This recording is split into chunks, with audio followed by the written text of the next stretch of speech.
बिस्मिल्लाहिर्रहमानिर्रहीम अस्सलामुअलैकुम वरहमतुल्लाहि वबरकातुहू। स्टूडेंट्स, आज हम क्लास 12 का चैप्टर नंबर 15 स्टार्ट करने जा रहे हैं, जिस चैप्टर का नाम है जी इलेक्ट्रोमैग्नेटिक इंडक्शन। याद रहे कि ये चैप्टर 14 के साथ लिंक करता है। अब स्टूडेंट्स, इस चैप्टर में हम पहले इलेक्ट्रोमैग्नेटिक इंडक्शन को डिस्कस करेंगे, फिर फर्दर हम इंड्यूस्ड ईएमएफ और इंड्यूस्ड करंट को भी डिस्कस करेंगे। याद रहे कि इंड्यूस्ड ईएमएफ और इंड्यूस्ड करंट इस चैप्टर का फर्स्ट टॉपिक है, और साथ साथ हम इस टॉपिक से रिलेटेड इंपॉर्टेंट एमसीक्यूज भी डिस्कस करते जाएंगे। अब स्टूडेंट्स, चैप्टर नंबर 14 में आपने एक बात याद रखी थी कि जब भी किसी वायर में करंट फ्लो करता है तो उस वायर के अराउंड सर्कुलर मैग्नेटिक फील्ड पैदा हो जाता है। ये बात किसने की थी जी? 1820 में साइंटिस्ट है ओरस्टेड, जिसने ये बात की थी कि जब किसी वायर में करंट फ्लो करता है तो उस वायर के अराउंड सर्कुलर मैग्नेटिक फील्ड पैदा हो जाता है। उस मैग्नेटिक फील्ड को आपने चेक किया था या फील किया था एक कंपास को लेकर। जब कंपास आपने इस वायर के करीब रखा था तो कंपास की जो नीडल थी वो पॉइंट करने लग गई थी। तो इसका मतलब हमें पता चल गया था कि जब किसी वायर में करंट फ्लो करता है तो उसके अराउंड एक इफेक्ट है, मीन्स के मैग्नेटिक फील्ड प्रोड्यूस हो जाता है, जिसकी वजह से कंपास की नीडल क्या कर रही थी? पॉइंट कर रही थी। तो अब उस फील्ड की डायरेक्शन भी आप कैलकुलेट कर सकते हैं according to right hand rule कि थंब की डायरेक्शन में आपने करंट की डायरेक्शन में आपने अपना थंब सेट किया, फिंगर्स को आपने इनसाइड कर्ल किया तो वो आपको मैग्नेटिक फील्ड की डायरेक्शन बताती थी। तो इस तरह यहाँ पे जो मैग्नेटिक फील्ड की डायरेक्शन है वो क्या है? एंटी क्लॉकवाइज, क्योंकि करंट जो हमारा फ्लो कर रहा है वो वर्टिकली अपवर्ड कर रहा है। तो इस तरह स्टूडेंट्स, ओरस्टेड ने हमें यह बात बताई कि करंट की वजह से मैग्नेटिक फील्ड पैदा होता है। तो यहीं पे क्वेश्चन बना कि क्या मैग्नेटिक फील्ड की वजह से करंट पैदा हो सकता है? क्या मैग्नेटिक फील्ड की वजह से करंट हो सकता है? तो इस क्वेश्चन का आंसर दिया माइकल फैराडे इन इंग्लैंड और जोसेफ हेनरी इन यूएसए। इन दो साइंटिस्ट ने सेम टाइम पे अपनी अपनी जगह, यानी कि इसने इंग्लैंड में और इसने यूएसए में, इस बात का आंसर किया। कब जी? 1831 या 1830 में इन दो साइंटिस्ट ने इस बात का आंसर दिया कि बिल्कुल ऐसा हो सकता है कि मैग्नेटिक फील्ड की वजह से करंट को पैदा किया जा सकता है। अब माइकल फैराडे क्या कहता था? माइकल फैराडे ने कहा कि आप एक कंडक्टर लें, उस कंडक्टर को आप मैग्नेटिक फील्ड में प्लेस करें, तो उस कंडक्टर को फिर मैग्नेटिक फील्ड में प्लेस करने के बाद मूव करवाएं, तो वो बन गया मूविंग कंडक्टर। तो मूविंग कंडक्टर जब मैग्नेटिक फील्ड में प्लेस होगा तो उस कंडक्टर में करंट इंड्यूस हो जाएगा मैग्नेटिक फील्ड की वजह से, लेकिन शर्त है कि वो कंडक्टर क्लोज लूप की फॉर्म में हो। क्या कहा? मैं रिपीट कर देता हूं। माइकल फैराडे ने कहा कि आप एक कंडक्टर लें, लेकिन शर्त है कि वो कंडक्टर क्लोज लूप की फॉर्म में हो। फिर उस कंडक्टर को आप मैग्नेटिक फील्ड में मूव करवाएं, तो उस मैग्नेटिक फील्ड की वजह से मूविंग कंडक्टर में करंट इंड्यूस हो जाएगा। इसी चीज़ को हमने यहाँ पे मेंशन किया है कि देखिए हमारे पास ये एक कंडक्टर है, जिस कंडक्टर की लेंथ क्या है जी? L है। इस कंडक्टर को हमने क्लोज लूप की फॉर्म में लेना है, तो हमने इसको क्लोज कर दिया। ये अब क्या बन गया जी? क्लोज लूप की फॉर्म में ये कंडक्टर सेट हो गया। इसी के साथ हमने गैल्वेनोमीटर भी अटैच किया, ताकि जब इस कंडक्टर को, क्लोज लूप कंडक्टर को हम इस फील्ड के अंदर मूव करवाएं, तो जैसे ही इस कंडक्टर में करंट इंड्यूस हो तो ये गैल्वेनोमीटर डिफ्लेक्शन शो करे और हमें पता चल जाए कि वाकई इसमें करंट इंड्यूस हो चुका है। तो यहाँ पे स्टूडेंट्स देखिएगा कि ये हमारे पास मैग्नेट है, north and south pole, north to south magnetic field की ये डायरेक्शन है। इस मैग्नेटिक फील्ड में हमने इस मूविंग कंडक्टर को प्लेस किया, जिसके साथ एक गैल्वेनोमीटर को कनेक्ट किया, ताकि जैसे ही इस कंडक्टर में करंट इंड्यूस हो तो गैल्वेनोमीटर डिफ्लेक्शन शो करे, हमें पता चल जाए कि करंट वाकई इंड्यूस हुआ है कि नहीं हुआ। अब हम क्या करते हैं कि इस कंडक्टर को इस मैग्नेटिक फील्ड में मूव करवाते हैं from left to right side. तो जैसे ही लेफ्ट टू राइट साइड इसको मूव करवाएंगे विद वेलोसिटी v, तो इस कंडक्टर में करंट इंड्यूस हो जाएगा, जिसकी वजह से ये गैल्वेनोमीटर डिफ्लेक्शन शो करेगा। तो उसकी डायरेक्शन हमने यहाँ पे शो की हुई है। ठीक है जी। अब स्टूडेंट्स, जैसे ही इस कंडक्टर को आप राइट साइड से लेफ्ट साइड वापसी फिर मूव करवाएंगे, तब भी इस कंडक्टर में करंट इंड्यूस होगा। तो फिर से क्या करेगा, गैल्वेनोमीटर डिफ्लेक्शन शो करेगा और उस करंट की डायरेक्शन पहले वाले के क्या होगी, रिवर्स होगी। तो इस तरह आप कंडक्टर को जब लेफ्ट टू राइट मूव करवाएंगे तब भी गैल्वेनोमीटर डिफ्लेक्शन शो करेगा, और जब आप राइट टू लेफ्ट मूव करवाएंगे तब भी गैल्वेनोमीटर डिफ्लेक्शन शो करेगा। तो इस तरह फैराडेज लॉ ने हमें ये बात बताई, माइकल फैराडे ने, कि भाई जब भी किसी मूविंग कंडक्टर को आप मैग्नेटिक फील्ड में प्लेस करते हैं तो कंडक्टर को जब आप मूव करवाएंगे तो उसमें करंट इंड्यूस हो जाएगा। यही प्रोसेस क्या कहलाता है, इलेक्ट्रोमैग्नेटिक इंडक्शन कहलाता है। इसी को हमने यहाँ पे डिफाइन किया हुआ है कि आप डेफिनेशन कर सकते हैं कि the process in which we study EMF and current due to change of magnetic field, due to change in magnetic field या due to change of magnetic field across a conducting loop is called electromagnetic induction. मैं repeat कर देता हूं, the process in which we study EMF and current, ये induced EMF और induced current की बात कर रहे हैं, due to change of magnetic field across a conducting loop is called electromagnetic induction. अब स्टूडेंट्स, अगर हमने ये बात कर दी कि यहाँ पे इंड्यूस्ड ईएमएफ प्रोड्यूस होगी, या हमने ये बात की कि ये फेनोमिना या प्रोसेस क्या कहलाता है, इलेक्ट्रोमैग्नेटिक इंडक्शन कहलाता है, तो इसी इलेक्ट्रोमैग्नेटिक इंडक्शन की वजह से यहाँ पे इंड्यूस्ड ईएमएफ भी जनरेट हुई और इंड्यूस्ड करंट भी जनरेट हुआ। तो याद रखिएगा, जो इंड्यूस्ड करंट यहाँ पे जनरेट हुआ वो बेसिकली इंड्यूस्ड ईएमएफ की वजह से हुआ। तो ईएमएफ क्या होती है, बेसिकली कॉज होती है, और करंट क्या है, बेसिकली इफेक्ट है। तो यही चीज़ हमने यहाँ पे मेंशन की हुई है कि इलेक्ट्रोमैग्नेटिक इंडक्शन, अगर ये प्रोसेस इलेक्ट्रोमैग्नेटिक इंडक्शन कहलाता है तो यहाँ इलेक्ट्रोमैग्नेटिक इंडक्शन की वजह से इंड्यूस्ड करंट भी होगा, इंड्यूस्ड ईएमएफ भी होगी। ये इंड्यूस्ड करंट इस इंड्यूस्ड ईएमएफ की वजह से होगा। ठीक है जी। अब अगर इंड्यूस्ड ईएमएफ और इंड्यूस्ड करंट यहाँ पे जनरेट होगा तो फिर वो जो इंड्यूस्ड ईएमएफ और इंड्यूस्ड करंट होगा वो किन पैरामीटर्स पे डिपेंड करेगा, उस चीज़ को अब हम यहाँ पे डिस्कस कर लेते हैं। तो अब देखिएगा students, parameters of induced EMF and induced current. तो हम देखते हैं जी, इंड्यूस्ड ईएमएफ के पैरामीटर हमने यहाँ पे मेंशन किए हैं, इंड्यूस्ड करंट के पैरामीटर्स हमने यहाँ पे मेंशन किए हैं, जिन पे इंड्यूस्ड ईएमएफ और इंड्यूस्ड करंट डिपेंड करते हैं। तो आपकी बुक में भी ये बात मेंशन की गई है। अगर आप बुक के फर्स्ट पेज पे देखें तो यहाँ पे स्टूडेंट्स मेंशन किया गया है, induced current depends upon the number 1 speed of movement of the coil, और नंबर 2 क्या है जी, रेजिस्टेंस ऑफ द लूप। तो इंड्यूस्ड करंट इन दो फैक्टर्स पे डिपेंड करता है अकॉर्डिंग टू दिस बुक। ठीक है जी। उसके बाद इंड्यूस्ड ईएमएफ जो है वो किन फैक्टर्स पे डिपेंड कर रहा है, वो भी यहाँ पे मेंशन करके दिए गए हैं। तो नंबर 1 पे क्या है, speed of the conductor V, strength of the magnetic field B, और नंबर 3 पे क्या है जी, number of turns of the loop N पे भी आपका इंड्यूस्ड ईएमएफ डिपेंड करेगी। ठीक है जी। तो अब हम इन फैक्टर्स को थोड़ा सा डिटेल में डिस्कस कर लेते हैं कि अगर हम स्पीड ऑफ कंडक्टर को चेंज करें, इंक्रीज करें, तो इंड्यूस्ड ईएमएफ पे क्या फ़र्क पड़ेगा। इसी तरह फिर हम यहाँ पे रेजिस्टेंस ऑफ द लूप भी डिस्कस करेंगे कि इंड्यूस्ड करंट जो है वो रेजिस्टेंस पे डिपेंड करता है कि नहीं करता, या इंड्यूस्ड ईएमएफ रेजिस्टेंस पे डिपेंड करती है कि नहीं करती। तो ये चीज़ें हम यहाँ पे डिस्कस कर लेते हैं, फिर हम आगे इसके मेथड्स को डिस्कस करेंगे। ठीक है जी। तो अब स्टूडेंट्स, नंबर 1 पे देखिएगा कि हमारे पास नंबर 1 पे है इंड्यूस्ड ईएमएफ का स्पीड ऑफ कंडक्टर। तो हम स्पीड ऑफ कंडक्टर को चेंज करके देखते हैं कि इंड्यूस्ड ईएमएफ पे क्या फ़र्क पड़ता है। तो यहाँ पे मैंने नंबर 1 मेंशन किया हुआ है, speed of conductor into V।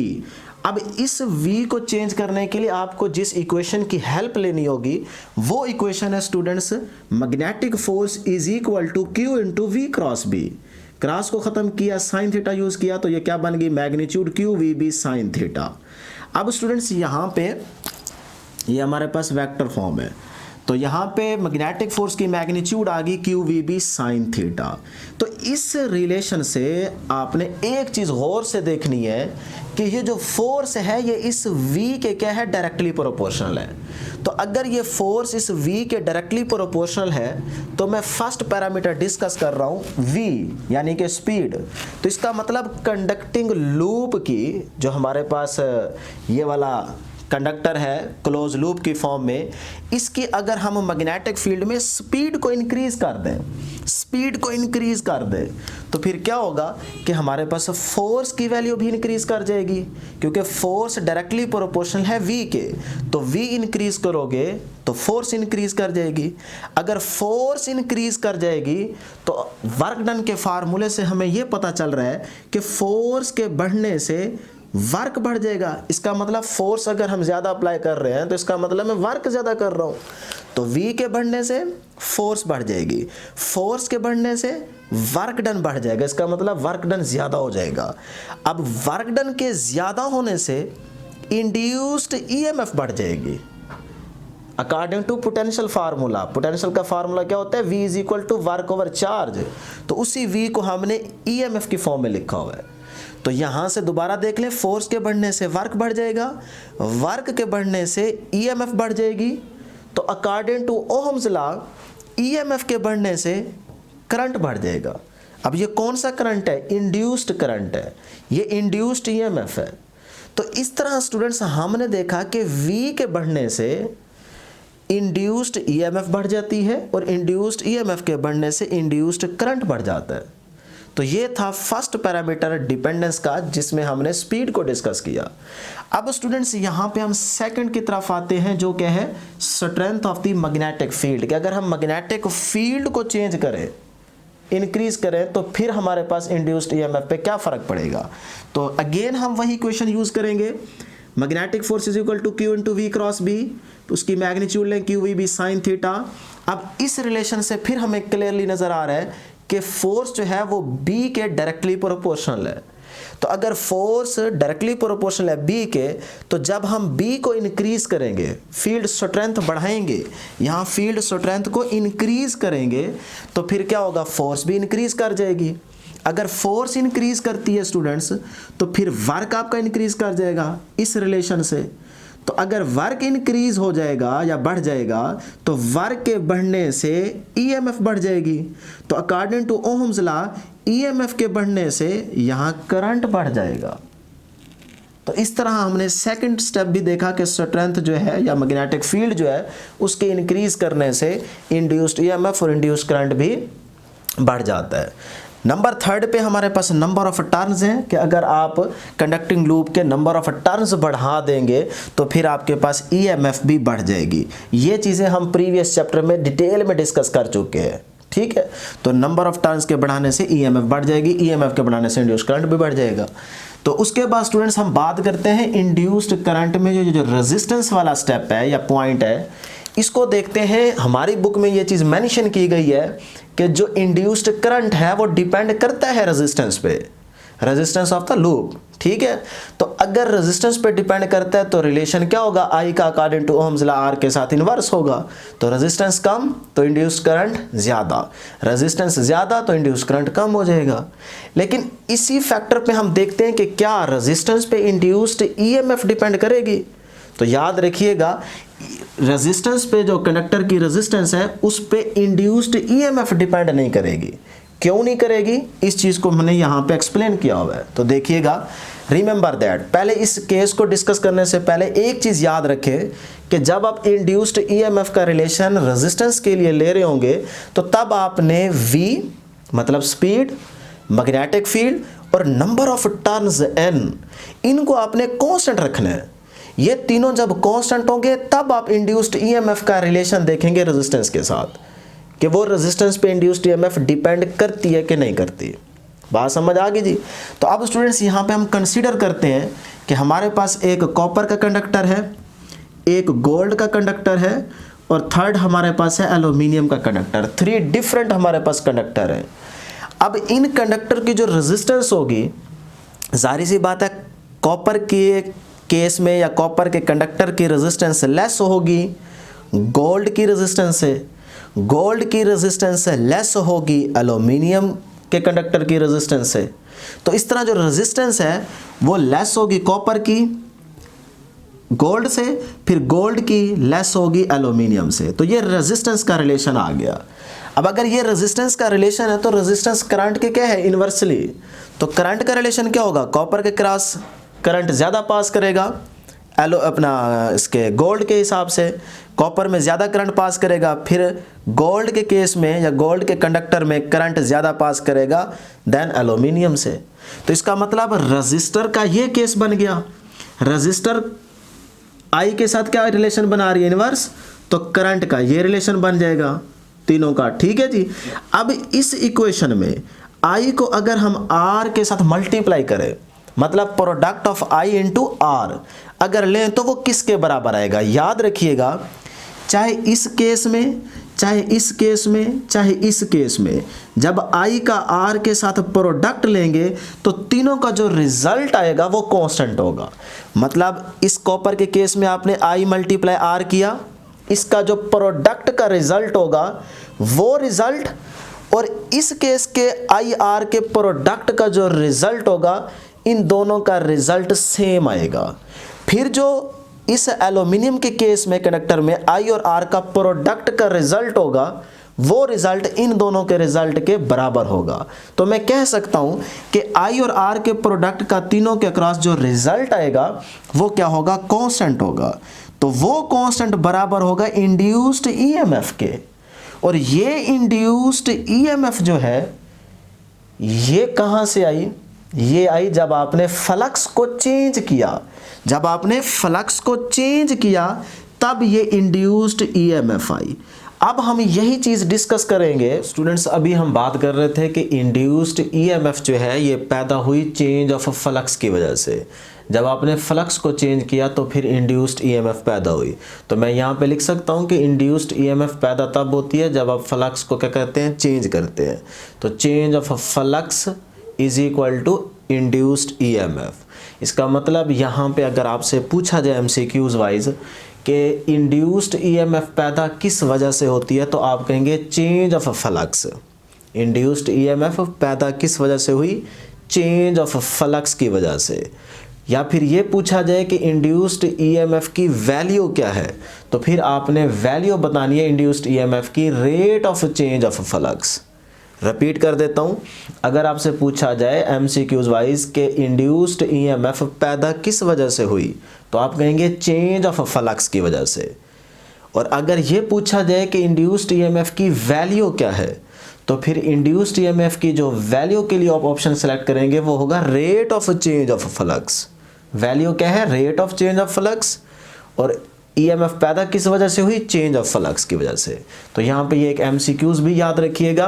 अब स्टूडेंट्स हमने जब ये बात की कि इंड्यूस्ड ईएमएफ पैदा होती है चेंज ऑफ फ्लक्स की वजह से, तो उसी चेंज ऑफ फ्लक्स को हम प्रीवियस चैप्टर में डिस्कस कर चुके हैं। वो क्या होता है, change of flux is equal to B A cos theta. B dot A होता है तो डॉट को हटाकर हम कोस थीटा यूज करते हैं तो बी ए कोस थीटा बन जाएगा। ठीक है। अब स्टूडेंट्स इनमें देखिएगा, बी क्या है, मैग्नेटिक फील्ड, ए क्या है, एरिया ऑफ लूप, और थीटा क्या है जी, हमारे पास एंगल है या ओरिएंटेशन है। अब अगर मैं मैग्नेटिक फील्ड को चेंज करूं तो फिर हमारे पास फ्लक्स में चेंज आएगा कि नहीं आएगा, इस बात को देखते हैं। तो इसका मतलब मैग्नेटिक फील्ड को चेंज करूंगा तो फ्लक्स में चेंज आएगा। अगर फ्लक्स में चेंज आएगा तो इंड्यूस्ड ईएमएफ पैदा होगी। अगर इंड्यूस्ड ईएमएफ पैदा होगी तो वहाँ इंड्यूस्ड करंट भी लाजमी होगा। तो पहले हम यहाँ पे फर्स्ट मेथड डिस्कस करेंगे, बी को मैग्नेटिक फील्ड को चेंज करेंगे अकॉर्डिंग टू बुक, और उसके बाद सेकंड मेथड जो हमारी बुक में शामिल है या डिस्कस किया जा रहा है वो है area of the loop. Loop के एरिया को चेंज करके हम देखेंगे कि हमारे पास इंड्यूस्ड ईएमएफ पे क्या फ़र्क पड़ता है या फ्लक्स चेंज होता है कि नहीं होता। थर्ड मेथड हमारे पास क्या है, एंगल। तो हम एंगल को भी चेंज करके यहाँ पे देखते हैं। तो स्टूडेंट्स ये जो 3 मेथड्स हैं ये हमारी बुक में दिए गए हैं, इनको हम 1 बाय 1 यहाँ पे डिस्कस करते हैं। तो सबसे पहला फर्स्ट मेथड है जी मैग्नेटिक फील्ड। याद रखिएगा इस फर्स्ट मेथड में जो मैग्नेटिक फील्ड आप लेंगे ये हमारे पास क्या होगा, नॉन यूनिफॉर्म मैग्नेटिक फील्ड होगा। तो बुक के अंदर ये फर्स्ट मेथड डिस्कस किया गया है कि हमारे पास यहाँ पे एक कॉइल है, उस कॉइल के लूप्स को हमने गैल्वेनोमीटर के साथ कनेक्ट किया हुआ है, और इस कॉइल के करीब, यानी कि अगर इस कॉइल के करीब हम एक मैग्नेट को लेके आए, इस डायग्राम में ये मैग्नेट है, north and south pole, north to south field की डायरेक्शन होगी। तो ये मैग्नेट इस टाइम रेस्ट पे है और ये कॉइल भी रेस्ट पे है। तो ये हमारे पास स्टेशनरी केस है कि मैग्नेट और कॉइल मूव नहीं कर रही, कॉइल भी क्या है रेस्ट पे और ये मैग्नेट भी क्या है रेस्ट पे। तो इस सिचुएशन में अगर आप फील्ड लाइंस पे गौर करें तो ये फील्ड लाइंस इस कॉइल में से 3 पास कर रही है, लेकिन यहाँ पे फ्लक्स चेंज नहीं हो रहा। 3 फील्ड लाइंस पास कर रही हैं तो फ्लक्स है, लेकिन फ्लक्स को चेंज नहीं किया जा रहा। क्यों? क्योंकि मैग्नेट भी रेस्ट पे है, कॉइल भी रेस्ट पे है। तो ये नंबर ऑफ फील्ड लाइंस जब चेंज होंगी तब फ्लक्स चेंज होगा, और जब फ्लक्स चेंज होगा तब इंड्यूस्ड ईएमएफ आएगी। तो अब हम क्या करते हैं, इसी डायग्राम में यहाँ पे सेकंड को हमने डिस्कस किया है कि लेट करें जी, अब हम मैग्नेट को विद वेलोसिटी v इस कॉइल के करीब लेके आते हैं फ्रॉम लेफ्ट टू राइट। तो जैसे ही इस मैग्नेट को हम इस कॉइल के करीब लेके आएंगे तो नंबर ऑफ फील्ड लाइंस पे आप गौर करें, नंबर ऑफ फील्ड लाइंस अब कॉइल में से ज़्यादा पास कर रही है। तो इसका मतलब अब फ्लक्स चेंज हो रहा है। तो फ्लक्स के चेंज होने से यहाँ इंड्यूस्ड ईएमएफ पैदा होगी, इंड्यूस्ड ईएमएफ पैदा होगी तो यहाँ इंड्यूस्ड करंट लाजमी होगा। तो वो इंड्यूस्ड करंट हम यहाँ से डिटेक्ट करेंगे या देखेंगे, वो हमें गैल्वेनोमीटर बताएगा। जैसे ही इंड्यूस्ड ईएमएफ आएगी तो इंड्यूस्ड करंट आएगा, इंड्यूस्ड करंट आएगा तो ये गैल्वेनोमीटर डिफ्लेक्शन शो करेगा। तो हम समझ जाएंगे कि इसमें इंड्यूस्ड करंट आ चुका है। तो इस तरह स्टूडेंट्स, अगर मैग्नेट को आप इस कॉइल के करीब करेंगे तो इंक्रीजिंग फ्लक्स होगा, और इंक्रीजिंग फ्लक्स की वजह से यहाँ पे जो गैल्वेनोमीटर की डिफ्लेक्शन होगी उसकी डायरेक्शन क्या होगी, वो हमारे पास डायरेक्शन ये होगी। तो यहाँ पे मैंने मेंशन किया हुआ है कि अगर आप इंक्रीजिंग फ्लक्स, मतलब जब आप मैग्नेट को लेफ्ट टू राइट लेके जाएंगे तो फ्लक्स इंक्रीजिंग फ्लक्स होगा, और उस टाइम जो गैल्वेनोमीटर डिफ्लेक्शन शो करेगा वो ये शो करेगा। ठीक है जी। उसके बाद सेकंड नंबर पे आप क्या करेंगे कि इस मैग्नेट को आप पीछे लेके आएंगे। जब आप आगे लेके जा रहे हैं तब भी फ्लक्स में चेंज आ रहा है, जब आप इसको पीछे लेके आएंगे तब भी फ्लक्स में चेंज आएगा। नंबर ऑफ फील्ड लाइंस कम पास करना शुरू कर देंगी। तो उस टाइम फिर क्या होगा, डिक्रीजिंग फ्लक्स होगा। जब आप राइट टू लेफ्ट लेके आएंगे, मैग्नेट को राइट टू लेफ्ट लेके आएंगे तो डिक्रीजिंग फ्लक्स होगा, और उसकी करंट गैल्वेनोमीटर के क्रॉस जो करंट की डिफ्लेक्शन होगी उसकी डायरेक्शन ये होगी। ठीक है जी। तो इस तरह स्टूडेंट्स ये था हमारे पास फर्स्ट मेथड जिसमें हमने मैग्नेटिक फील्ड को चेंज किया। तो फ्लक्स चेंज हुआ, फ्लक्स के चेंज होने से इंड्यूस्ड ईएमएफ पैदा हुई, इंड्यूस्ड ईएमएफ के पैदा होते ही इंड्यूस्ड करंट वहाँ पे जनरेट हो गया। अब आते हैं जी सेकंड मेथड की तरफ। तो अब हमारे पास सेकंड मेथड क्या है, हम यहाँ पे लूप का एरिया चेंज करेंगे। तो सेकंड मेथड में ये हमारी बुक में डायग्राम दी गई है कि ये हमारे पास कॉइल का लूप है, यहाँ पे देख लें आप रेड कलर से शो किया हुआ है, और ये मैग्नेटिक फील्ड है इनटू द पेज। ये जो क्रॉस के आपको सिंबल नज़र आ रहे हैं ये हमारे पास मैग्नेटिक फील्ड है इनटू द पेज, इसकी डायरेक्शन है। और यहाँ पे हमने कॉइल के साथ एक गैल्वेनोमीटर कनेक्ट किया हुआ है ताकि जैसे ही इस कॉइल में इस फील्ड की वजह से यहाँ पे करंट इंड्यूस हो तो उस करंट की ये गैल्वेनोमीटर क्या करे, डिफ्लेक्शन शो करे। ठीक है जी, कि करंट है कि नहीं है। तो अब स्टूडेंट्स हम क्या करेंगे, ये हमारे पास पहले केस हमने डायग्राम यहाँ पे बनाई है। अब हम यहाँ से इस कॉइल का एरिया चेंज करेंगे। तो हम इस कॉइल को स्ट्रेच करेंगे, यहाँ पे आप देख सकते हैं कॉइल को हमने स्ट्रेच किया तो कॉइल का एरिया चेंज हो गया। पहले एरिया ये था यहाँ पे, अब हमारे पास एरिया क्या हो गया, चेंज हो गया। जैसे ही हमने स्ट्रेच किया तो एरिया चेंज हो गया। तो एरिया के चेंज होने से नंबर ऑफ फील्ड लाइंस जो है ना ये कम ज़्यादा पास करेंगी। तो इसका मतलब क्या है कि यहाँ पे फ्लक्स चेंज होगा। तो फ्लक्स के चेंज होने से इंड्यूस्ड ईएमएफ पैदा होगी, इंड्यूस्ड ईएमएफ पैदा होगी तो यहाँ इंड्यूस्ड करंट भी जनरेट होगा। तो उस अगर इंड्यूस्ड करंट इस कॉइल में पैदा होगा तो फिर ये गैल्वेनोमीटर क्या करेगा, डिफ्लेक्शन शो करेगा। तो इस तरह एरिया चेंज करके भी आपने देखा कि यहाँ पे इंड्यूस्ड करंट जो है वो जनरेट हो रहा है। अब स्टूडेंट्स हम चलते हैं थर्ड मेथड की तरफ। तो आपकी बुक में ये थर्ड मेथड दिखाया गया है। तो इस डायग्राम में गौर कीजिएगा कि ये हमारे पास मैग्नेटिक फील्ड है इनटू द पेज, और ये हमारे पास वही कॉइल है। ठीक है जी। अब इस कॉइल के आपने ओरिएंटेशन चेंज करनी है, मतलब आपने इसका एंगल चेंज करना है। तो पहले यहाँ पे गौर करें, ये हमारे पास एक्सिस ऑफ रोटेशन है, इस एक्सिस के अराउंड ये कॉइल क्या करेगी, रोटेट करेगी। तो अब हम कॉइल का एरिया नहीं चेंज करने वाले बल्कि एंगल चेंज कर रहे हैं। तो पहले कॉइल ये रखी गई है, ये वाली। अब ये वाली कॉइल ऐसे रोटेट करते हुए, मतलब ये जो कॉइल है ऐसे रोटेट करते हुए ऐसे पड़ी है, अब ये रोटेट करते हुए ऐसे आ जाएगी, एक्सिस ऑफ रोटेशन के पैरेलल आ जाएगी। तो ये देखें, ये कॉइल इस टाइम जब यहाँ इस सिचुएशन में पड़ी होगी तो उस टाइम जो फ्लक्स होगा या जो चेंज ऑफ फ्लक्स होगा वो मैक्सिमम होगा। तो इसका मतलब हमारे पास इस सिचुएशन में चेंज ऑफ फ्लक्स क्या है, मैक्सिमम। तो हम मैक्सिमम टू मिनिमम जा रहे हैं, मैक्सिमम टू मिनिमम जा रहे हैं। यहाँ पे मैक्सिमम फ्लक्स में चेंज आएगा, अभी मैं बताता हूँ कैसे आएगा। देखें, जैसे ही इस कॉइल को मैक्सिमम से आप ऐसे लेके आएंगे, ये ऐसे, तो ये वाली सिचुएशन बन जाएगी। इसका मतलब अब ये जो आपने एंगल चेंज करके कॉइल की सिचुएशन ली है, इस टाइम ये वाली कॉइल इस एक्सिस ऑफ रोटेशन के पैरेलल हो चुकी है, यानी कि ये एक्सिस ऑफ रोटेशन है। तो कॉइल जो है वो रोटेट करके ऐसे पड़ी है, कॉइल रोटेट करके ये ऐसे आ चुकी है पैरेलल। तो इस टाइम आपका फ्लक्स में जो चेंज आ रहा होगा वो ज़ीरो होगा, फ्लक्स में चेंज नहीं आएगा। अगर फ्लक्स में चेंज नहीं आ रहा तो फ्लक्स प्रोड्यूस नहीं हो रहा, फ्लक्स में चेंज नहीं आ रहा तो इंड्यूस्ड ईएमएफ वहाँ पे पैदा नहीं होगी, इंड्यूस्ड ईएमएफ नहीं होगी तो इंड्यूस्ड करंट भी नहीं आएगा। तो इस सिचुएशन में गैल्वेनोमीटर डिफ्लेक्शन शो नहीं करेगा और आपका फ्लक्स क्या होगा, ज़ीरो। तो मैंने यहाँ पे लिखा हुआ है, हमने यहाँ पे मेंशन किया है जी, इस केस में मैं एमसीक्यूज के तौर पे मेंशन किया है, लेकिन फिलहाल आप याद रख लें फ्लक्स क्या होगा, ज़ीरो। अब आपने ज़ीरो से मैक्सिमम जाना है, तो इसका मतलब आप ज़ीरो से मैक्सिमम की तरफ कैसे जाएंगे कि इसी ज़ीरो वाली कंडीशन से अब आप दोबारा कॉइल को ये ऐसे लेके आए, ऐसे पड़ी थी ज़ीरो वाली कंडीशन पे, ये सेंटर वाली देखिएगा।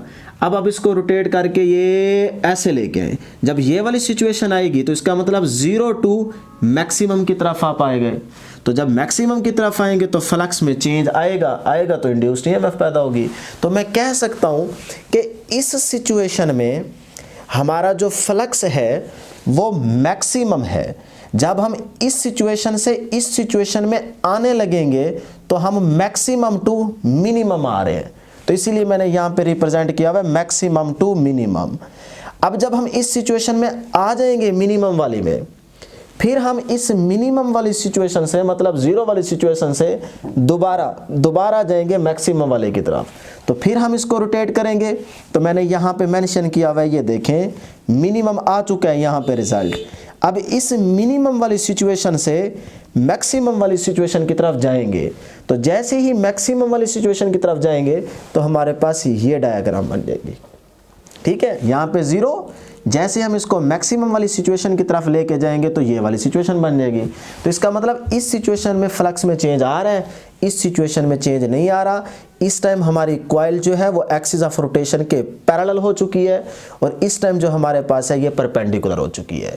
तो इसी से हम यहाँ पे दो एमसीक्यूज डिस्कस कर लेते हैं कि यहाँ पे मैंने आसान करके बनाए हैं कि अगर मैग्नेटिक फील्ड में कॉइल जो है, कॉइल वो एक्सिस ऑफ रोटेशन के पैरेलल आ जाए, जब भी कॉइल एक्सिस ऑफ रोटेशन के पैरेलल रोटेट करेगी या पैरेलल होगी तो फिर हमारे पास फ्लक्स में चेंज नहीं आएगा, क्योंकि नंबर ऑफ फील्ड उसके अंदर से पास ही नहीं करेंगी, ऊपर से छू के गुजर रही होंगी।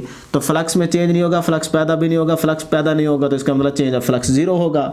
अगर फ्लक्स का चेंज ज़ीरो है तो इंड्यूस्ड ईएमएफ भी पैदा नहीं होगी, ज़ीरो होगी। इसी तरह स्टूडेंट्स, अगर ये कॉइल एक्सिस ऑफ रोटेशन के परपेंडिकुलर आ जाए, अगर ये एक्सिस ऑफ रोटेशन के परपेंडिकुलर रोटेट करेगी तो फिर फ्लक्स में चेंज मैक्सिमम आएगा, और अगर फ्लक्स में चेंज मैक्सिमम आएगा तो इंड्यूस्ड ईएमएफ भी मैक्सिमम पैदा होगी। तो इस तरह से यहाँ से मैक्सिमम और मिनिमम का यहाँ पे हमने एमसीक्यूज तैयार कर लिया। ठीक है जी, इंपॉर्टेंट एमसीक्यूज है, इसको आपने अपने माइंड में रखना है। इसके बाद स्टूडेंट्स आपकी बुक में दो मेथड और दिए गए हैं चेंज ऑफ फ्लक्स के या इंड्यूस्ड ईएमएफ को जनरेट करने के, तो उन दो मेथड को भी हम डिस्कस कर लेते हैं। अब स्टूडेंट्स हमारे पास नंबर 4 पे मेथड है जी। हमारी बुक में इस तरह की दो कॉइल्स दिखाई गई हैं, एक प्राइमरी कॉइल है और दूसरी सेकेंडरी कॉइल है। प्राइमरी कॉइल पे अगर आप गौर करें तो यहाँ पे आपके पास एक बैटरी कनेक्ट की गई है, स्विच कनेक्ट किया गया और यहाँ पे एक रजिस्टर है। तो यहाँ पे आप प्रैक्टिकली रियोस्टेट अटैच करेंगे। तो यहाँ से टर्मिनल को आगे पीछे मूव करवाएंगे तो करंट की वैल्यू क्या करेगी, चेंज करेगी। तो करंट की वैल्यू जब आप प्राइमरी कॉइल में चेंज करवाएंगे तो इसका मतलब यहाँ पे मैग्नेटिक फील्ड की वैल्यू चेंज करेगी। तो मैग्नेटिक फील्ड की वैल्यू जब चेंज करेगी तो इसका मतलब फ्लक्स चेंज होगा। वो जो फ्लक्स चेंज होगा आप सेकेंडरी कॉइल में ऑब्जर्व करेंगे तो फ्लक्स के चेंज होने से यहाँ सेकेंडरी कॉइल में इंड्यूस्ड ईएमएफ पैदा होगी। इंड्यूस्ड ईएमएफ के पैदा होते ही यहाँ पे इंड्यूस्ड करंट पैदा होगा। उस इंड्यूस्ड करंट को आप इजीली मालूम कर सकते हैं। यहाँ पे हमने गैल्वेनोमीटर कनेक्ट किया ताकि हमें गैल्वेनोमीटर डिफ्लेक्शन शो करके बताए कि इस सेकेंडरी कॉइल में इंड्यूस्ड करंट पैदा हुआ है या नहीं हुआ। तो जाहिर सी बात है, जब आप प्राइमरी कॉइल में करंट की वैल्यू को चेंज करेंगे तो मैग्नेटिक फील्ड कम ज़्यादा होने लग जाएगा। तो इसका मतलब फ्लक्स चेंज होगा। फ्लक्स चेंज होगा तो आपने सेकेंडरी कॉइल में फ्लक्स चेंज को ऑब्जर्व करना है। तो यहाँ पे इंड्यूस्ड ईएमएफ पैदा होगी। इंड्यूस्ड ईएमएफ के पैदा होते ही इंड्यूस्ड करंट पैदा होगा और वो गैल्वेनोमीटर डिफ्लेक्शन शो करके बताएगा। तो इस तरह ये हमारे पास नंबर 4 मेथड आपकी बुक में दिया गया। इसको आने वाले टॉपिक्स में इंशाल्लाह डिटेल में भी डिस्कस करेंगे म्यूचुअल इंडक्शन में। अब स्टूडेंट्स लास्ट में हमारे पास 5th नंबर पे नंबर 5 पे जो मेथड दिया गया आपकी बुक में उसकी डायग्राम ये बनाई गई है कि हमारे पास एक मैग्नेट है। उस मैग्नेट के ऊपर यहाँ पे हमारे पास वायर कनेक्ट की गई है जिसकी में हमने करंट फ्लो करवाना है। तो मतलब मैं कह सकता हूँ करंट कंडक्टिंग वायर है ये, जिसमें आपने करंट को फ्लो करवाना है। और यहाँ पे हमारे पास मैग्नेट का जो मैग्नेटिक फील्ड है वो नॉर्थ टू साउथ पोल है।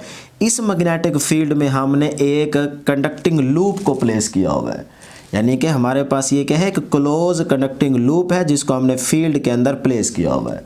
और इसके साथ कोई भी हमने सोर्स अटैच नहीं किया बल्कि सिर्फ हमने गैल्वेनोमीटर कनेक्ट किया है। अब स्टूडेंट्स यहाँ पे जो इम्पोर्टेंट पॉइंट है वो क्या है कि इस केस में both coil and magnet are at rest, कि ये वाली जो कॉइल हमने प्लेस की हुई है ये भी रेस्ट पे है और ये जो मैग्नेट है ये भी रेस्ट पे है। अगर ये दोनों रेस्ट में है तो फिर हम यहाँ पे इंड्यूस करंट कैसे जनरेट करवाएंगे, उसके लिए याद रखिएगा कि यहाँ से जो हम करंट इस वायर में अप्लाई कर रहे हैं इस करंट को आप चेंज करेंगे। अब जैसे ही यहाँ से करंट को आप इंक्रीज करेंगे तो उस करंट के इंक्रीजिंग की वजह से इस मैग्नेट का जो मैग्नेटिक फील्ड की वैल्यू होगी वो बढ़ जाएगी। तो इसका मतलब यहाँ पे आपने क्या कर दिया, करंट को इंक्रीज करके मैग्नेटिक फील्ड की वैल्यू बढ़ा दी। तो मैग्नेटिक फील्ड की वैल्यू जैसे ही यहाँ पे इंक्रीज होगी तो इसका मतलब फ्लक्स में चेंज आ जाएगा। तो चेंज ऑफ फ्लक्स अगर जैसे ही यहाँ पे प्रोड्यूस होगा तो इस लूप में क्या हो जाएगा, इंड्यूस्ड ईएमएफ पैदा हो जाएगी और उस इंड्यूस्ड ईएमएफ की वजह से इस क्लोज लूप में क्या होगा, इंड्यूस्ड करंट जनरेट हो जाएगा। जैसे ही इंड्यूस्ड करंट आएगा तो गैल्वेनोमीटर डिफ्लेक्शन शो करेगा। तो इस तरह ये हमारे पास केस था जी नंबर 5 वाला। तो ये थी स्टूडेंट्स हमारे पास आज के टॉपिक की डिस्कशन। मैं उम्मीद करता हूँ कि आपको ज़रूर समझ आई होगी। आज के लिए इतना ही, दुआओं में ज़रूर याद रखिएगा। अल्लाह हाफिज़।